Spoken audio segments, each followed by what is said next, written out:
When I see a black man and one man, I think of strength, black empowerment we have within, building community development. Let's continue to build our own. Let's continue to stay strong. Motivation, no matter the hate, no stopping. You just go.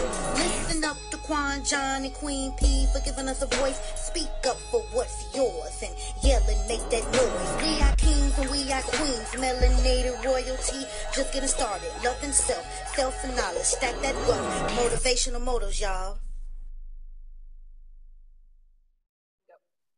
Booyah, back at you, Motivational Motors, where we speak to inspirational black people who've overcome adversity en route to prosperity.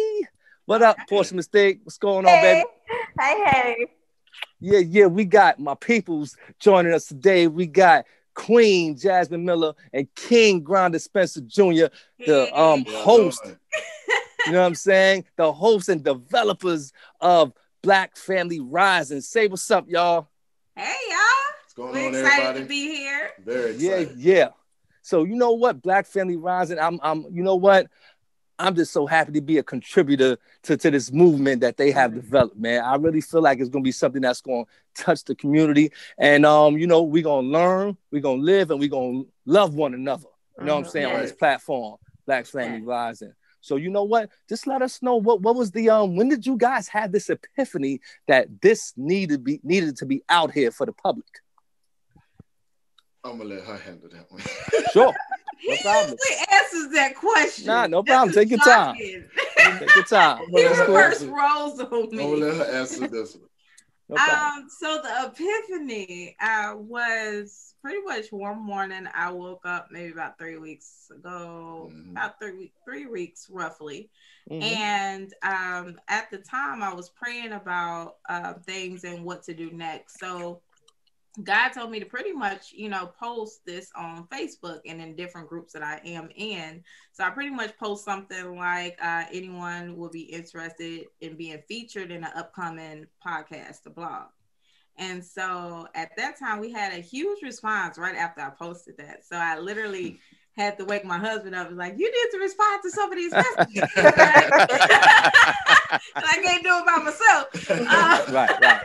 So that's what happened. And during that course, we interviewed and we met a bunch of amazing people. And we decided to call it, during that process, to call it Black Families Rising.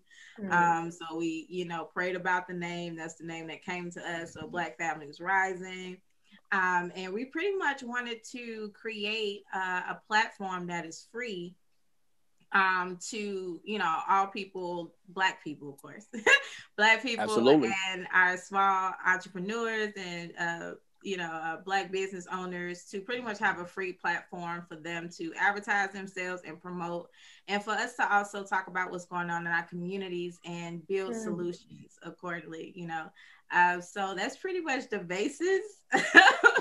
So it wasn't like this long drawn out plan. We was like, we was on this for 5 years and we mapped. No, it was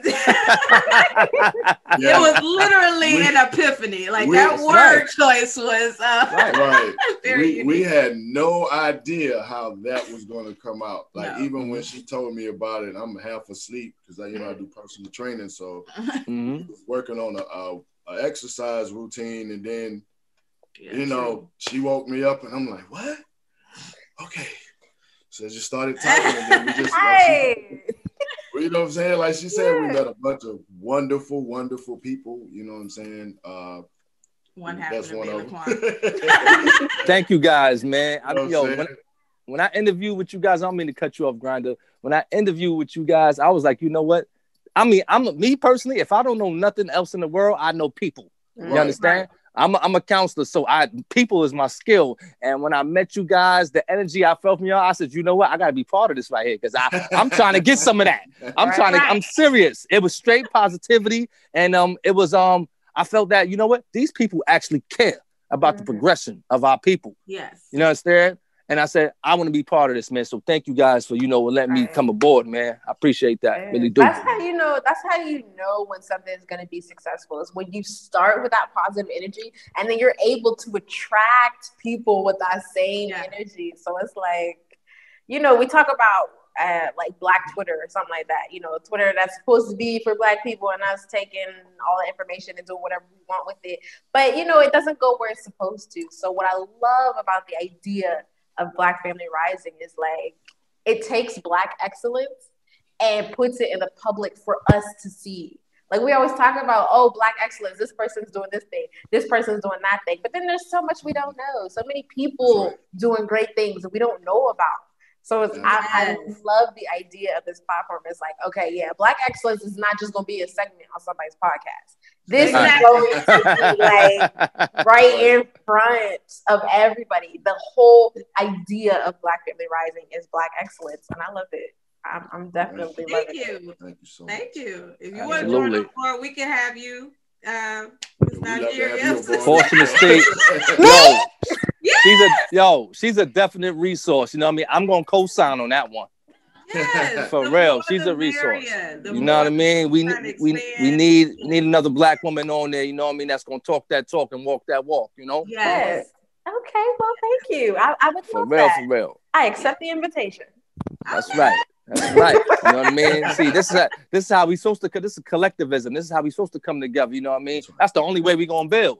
That's right. You know what I'm saying? You know, the other cultures, you know what I mean, Europeans specifically, and the Spanish and the Asians, they do it all the time. You know what I mean? So that's why they have so much more than we do. You know what I'm saying?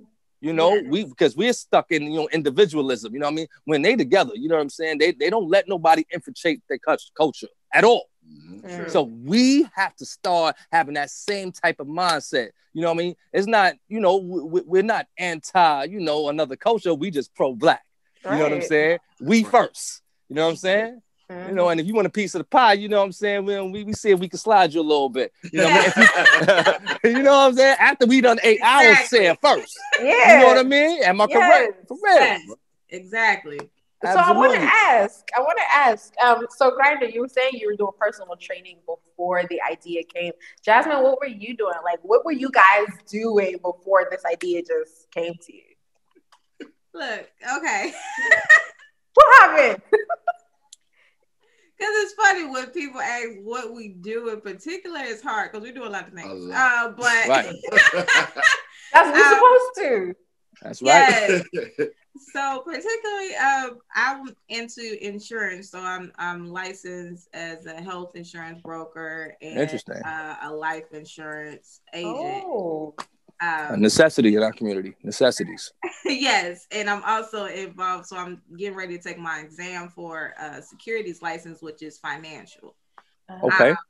And so that's pretty much. And they're taking care of kids. We have a house full of kids right now. So you might dig it because we got cousins and stuff. But we big fans. Every time we have a podcast, every segment we have, you can hear my daughter in the background. So I dig it for real, everyone. And I don't be trying to bleep it out either because why would you? Come on, let her run. You know what I mean? She here. You know, for real, man. So that's what I was doing. Okay. You know, the epiphany, as Laquan so eloquently put it. Thank you. So yeah, that's what I was doing, and at the time, I would say it wasn't really fulfilling in that way. And so, since it wasn't, you know, that fulfilling, and when God gave me the podcast, it just all made sense. And so, yeah, that's pretty much what I was doing. Now, when people click on the link, you know what I mean, that's going to be, you know, in the description of this segment right here. What are they going to, tell me, what is somebody, let's say I'm scrolling and I click on the link to Black Family Rising. What am I expecting? What am I going to get out of it specifically? What, you know what I mean? What am I going to find, learn, gain, et cetera, et cetera? Gotcha. Well, what we're doing with this platform, we're using this platform to promote other Black entrepreneurs and businesses. And what we'll be talking about is, you know, positive and negative things that's going on in our communities. As she said earlier, there's a lot of things that go on in the Black community that a lot of us don't know about, a lot of positive things. You know what I'm saying? Right. Mm-hmm. You know, we have segments where, you know, people can come and talk about someone that they know in the community that's doing something great. We want to know about that. We want everyone else to know about that. Mm-hmm. Right. And then there's some negative things too that we don't know about, and we don't want to focus on that. But our whole thing is talking about things and where at the end we have more of an outlook on where we can bring about a solution. Right. It's all about solutions. We have a lot of people that make promises, a lot of people that make plans. But in the midst of that plan, after that, that's it. So right. we want to do to change the narratives. So that's what you'll see when you watch Black Families Rise or listen to Black Families Rise. Right. Okay. So you know what? Yo, go ahead, Portia. So it's not like a social media platform. It is a podcast. Yes. It's a podcast and a blog. Yes. It's okay. Got it. Okay.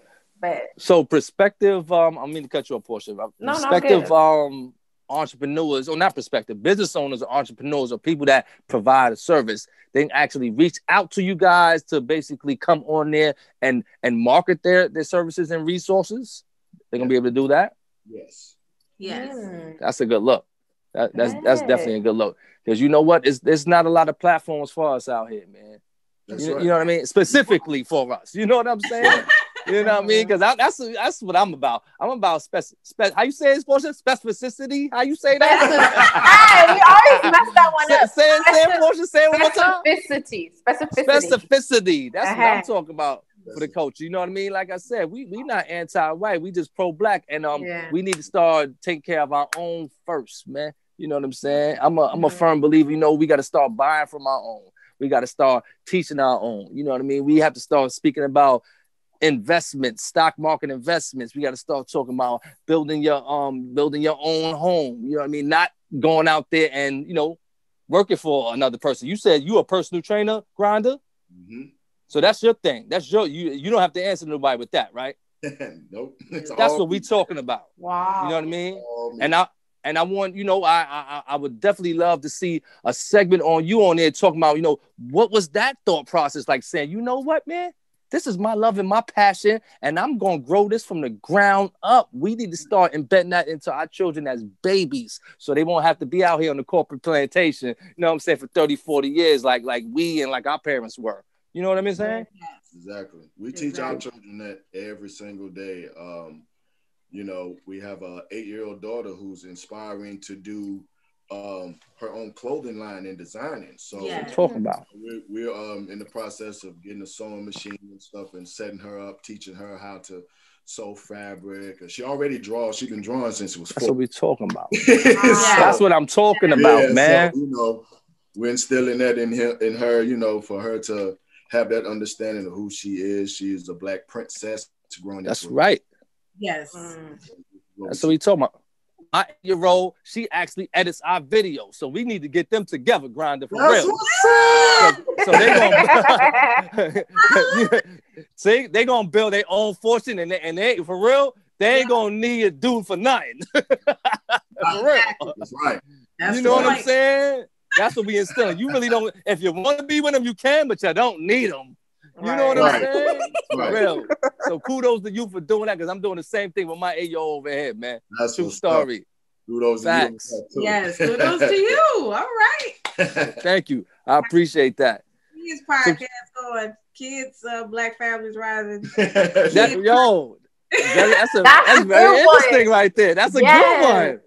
I like that, for real. I mean, because I really feel like that's the role of the parent for our things to trickle off to the children. You know what I'm saying? Yo, damn. You know, look what daddy and mommy doing. I'm gonna do this too, you know, and grow. You know, we starting and we in our 30s and 40s or whatever. They can start when they 10. Exactly. That's right. You know what I'm saying? Because they're afforded these technological resources that we ain't had when we was little, you know? Mm-hmm. What I love about what you said, though, like, you were talking about, you know, you're already teaching her how to do stuff. Like, she wants to be a fashion designer, so she needs to start learning how to sew now. But it's like, we always put, or at least the past generations, put so much emphasis on going out to get education. And I don't think there's anything wrong with that. But it's like, if you're not educating them at home first, going out to get an education doesn't do much. Yeah, true. So it's like, yo, you guys really need to do like a kids section on that podcast. I would love to sit and just listen to these little babies talk about what they doing. They doing big things. They're on that podcast, and then 10 years later, you're still gonna have the audio clip of that podcast, and you'll hear that little baby's voice, and that baby's a grown woman or man now. It's like, yep, I did that. Yes, you did, baby. That's right. Yes, you did. That was what's up. When people watch the podcast, will they be able to watch it in hopes to look for something to buy or invest in or things like that? Like, I know everybody's going to be talking about, you know, they'll be marketing themselves, but like, if I'm not on there listening to market myself, will I be able to invest in these people or buy from these people just by listening? Yes, we're also building social media platforms as well. So we're going to have like Instagram and Facebook, and people will be posting on there as well. So it'll be different avenues and ways for people to, you know, purchase products or services or even advertise for themselves. Because like I said, this is just an open platform. You don't have to be a part of the podcast or the blog to be promoted or to be advertised.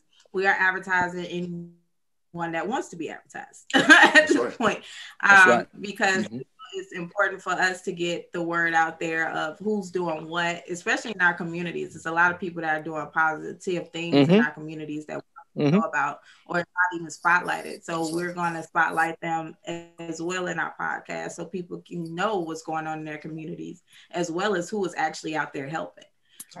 So, you know, we're out to everyone that want to reach out to us, that want to be a part of this. So it's no as long as it's no negativity or any foolishness or anything like that. Right. As long as it's all we all align on the same goal. We're fine. I dig it. Well, since we're in the middle of this global pandemic right now, how has specifically for you guys, how has life changed? I mean, even in a positive way or a negative way, has life changed for you guys during this pandemic for the past year? I know that's probably like, I know that's a real broad, like, wow. Yeah.